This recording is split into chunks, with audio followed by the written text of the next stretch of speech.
بسم اللہ الرحمن الرحیم۔ سخاوت ایک ایسا لفظ ہے کہ جب بھی ہم سنتے ہیں تو تصور میں ایک مالدار شخص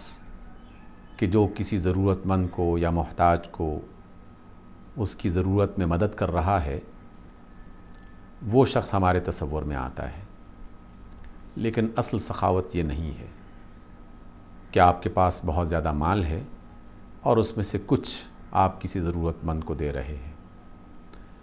سخاوت کی اصل صورت تو ہمیں وہاں نظر آتی ہے کہ جب کسی کے پاس کچھ نہیں اور تب بھی کوئی شخص اپنی حاجت اور اپنی ضرورت اس کے پاس لے کے جاتا ہے اور یہ شخص کچھ نہ ہونے کے باوجود بھی اس کی مدد کرنے کے لیے ہمتاً مصروف نظر آتا ہے۔ تاریخ انسانی میں 20 واقعات ہیں، لیکن سب سے خوبصورت اور نادر بات اس وقت نظر آتی ہے کہ جب رسول اللہ صلی اللہ علیہ وسلم کے پاس ایک شخص اپنی ضرورت پوری کرنے کے لیے پہنچتا ہے اور کہتا ہے کہ مسکین ہوں، ضرورت مند ہوں، مجھے کچھ عطا کیجیے، اور رسول اللہ صلی اللہ علیہ وسلم اس سے کہتے ہیں کہ جاؤ فلاں جگہ میری بیٹی کا گھر ہے، فاطمہ اس کا نام ہے، اور اس سے کہو کہ مجھے رسول اللہ صلی اللہ علیہ وسلم نے بھیجا ہے اور وہ تمہاری مدد کرے گی۔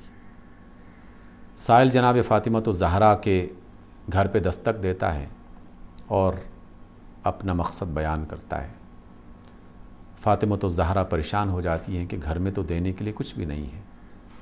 لیکن اب سائل رسول اللہ صلی اللہ علیہ وسلم کی طرف سے آیا ہے اور جناب فاطمہ کے در پہ دستک دی ہے، تب اس کی ضرورت تو پوری ہونی ہی چاہیے۔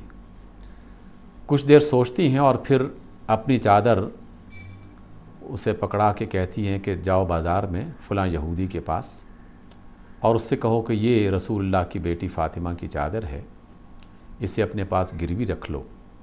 اور اس کے عوض میں جو کچھ وہ تمہیں دے وہ لے آؤ۔ سائل جناب فاطمہ الزہرا کی چادر لے کے جاتا ہے، اس یہودی کے ہاں گروی رکھواتا ہے، اور یہودی جو بھی اسے چیز دیتا ہے وہ چیز لے کر جناب فاطمہ الزہرا کے پاس یہ سائل آ جاتا ہے۔ فاطمہ الزہرا ان اشیاء میں سے کچھ چیزیں اپنے گھر میں اور کچھ اس سائل کو دے دیتی ہیں۔ اس طریقے سے کچھ نہ ہونے کے باوجود بھی اس کی مدد کرنے کا اہتمام کیا جاتا ہے۔ یہ ہے سخاوت کہ آدمی کے پاس کچھ نہیں ہے لیکن دل کشادہ ہے اور اللہ کے بندوں کی ضرورت پوری کرنے کا ارادہ ہے، تو کوئی نہ کوئی سبیل، کوئی نہ کوئی صورت نکل ہی آتی ہے، اور اس صورت میں جو اجر اور ثواب ملتا ہے اس کا کوئی شخص اندازہ نہیں لگا سکتا۔ رسول اللہ صلی اللہ علیہ وسلم کے خاندان کی یہ صورت آپ علیہ الصلاۃ والسلام ہی کی سیرت طیبہ سے بنی تھی۔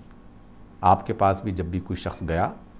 تو کبھی کسی سوالی کو آپ نے خالی ہاتھ نہیں لوٹایا۔ بعض اوقات درہم و دینار کے انبار لگ جاتے اور تھیلیاں بھر کے آتی،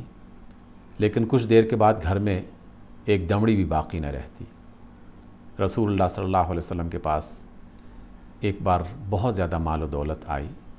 اور دینار اور دراہم کی تھیلیاں، اور آپ نے تھالیاں بھر بھر کے لوگوں میں تقسیم کی، اور جب روزہ افطار کرنے کی باری آئی تو گھر میں سوائے چند کھجوروں کے اور پانی کے کچھ موجود نہیں تھا، اور آپ کی ازواج مطہرات میں سے ایک نے کہا کہ کاش آپ کچھ بچا لیتے تو آج ہم بھی روٹی اور سالن سے اپنا پیٹ بھرتے۔ تو رسول اللہ صلی اللہ علیہ وسلم نے فرمایا کہ اس وقت یاد کروا دیا ہوتا۔ یاد نہ کروانا تو دور کی بات ہے، اصل بات یہ ہے کہ رسول اللہ صلی اللہ علیہ وسلم کو اس بات کا خیال ہی نہیں تھا کہ یہ چیز اپنے لیے بچا کے رکھنا بھی ہماری ضرورت ہو سکتی ہے، کیونکہ ان کے ہاں تو جو بھی مال و دولت گھر میں آئے اسے ضرورت مندوں میں تقسیم کرنا ہی سب سے بہتر عمل اور سب سے اچھی بات ہوا کرتی تھی۔ رمضان سخاوت کا مہینہ ہے، ہم اپنے آپ کو بھی دیکھیں، کیا ہمارا دل بھی اتنا ہی کشادہ ہے؟ کیا ہمارے دامن میں بھی ایسی وسعت ہے کہ ہم بھی ہر سائل کو کچھ نہ کچھ دینے کے لیے تیار رہیں؟